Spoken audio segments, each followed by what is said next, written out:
All right, let me give you another one. How do I prepare for the tension of the fact that we will probably both stay on our respective sides of the fence? Might not be that first conversation, but as I'm Yeah. kind of re-engaging, rebuilding that, the reality is that probably more times than not, we're gonna walk away from not only a conversation, but a series of conversations and quote, I haven't convinced them different. How do I prepare myself for that tension? Yeah. So this is hard. Um, I think one of the things that God calls us to do is to hold all of the things in this world loosely.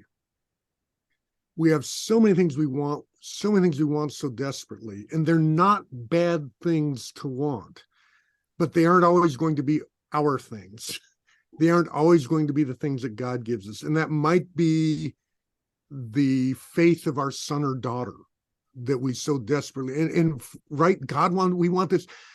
Everybody wants it, and it's a flamingly good thing. But as much as you love it, you have to hold it loosely. And I think sometimes we clutch these things to our chest in a death grip. And instead we need to hold them so that we can set them on the altar as an act of worship and devotion to Jesus, and not just claim them from our own and get outraged and upset if God doesn't work the way we want him to.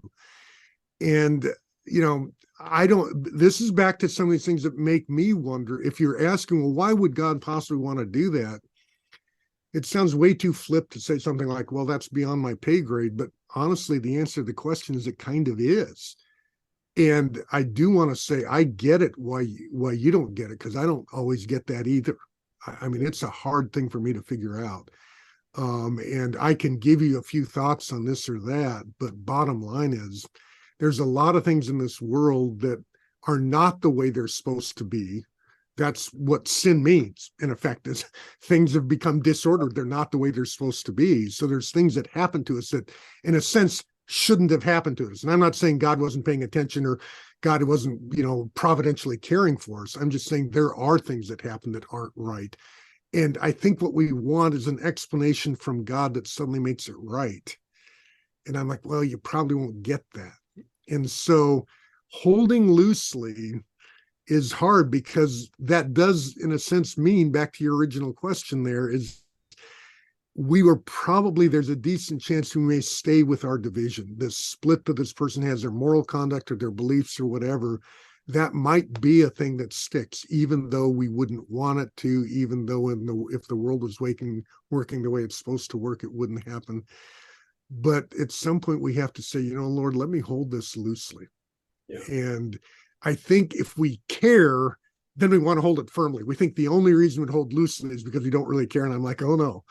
And I think all of us who have kids who've grown up, moved out of the house and things like that, you realize that you can hold loosely and still care deeply, care from the deepest cores of your soul. But you realize I can't actually hold firmly in a way that, clutches this person to my chest. So yeah, that's a hard one. And I guess I kind of leave it as being legitimately hard.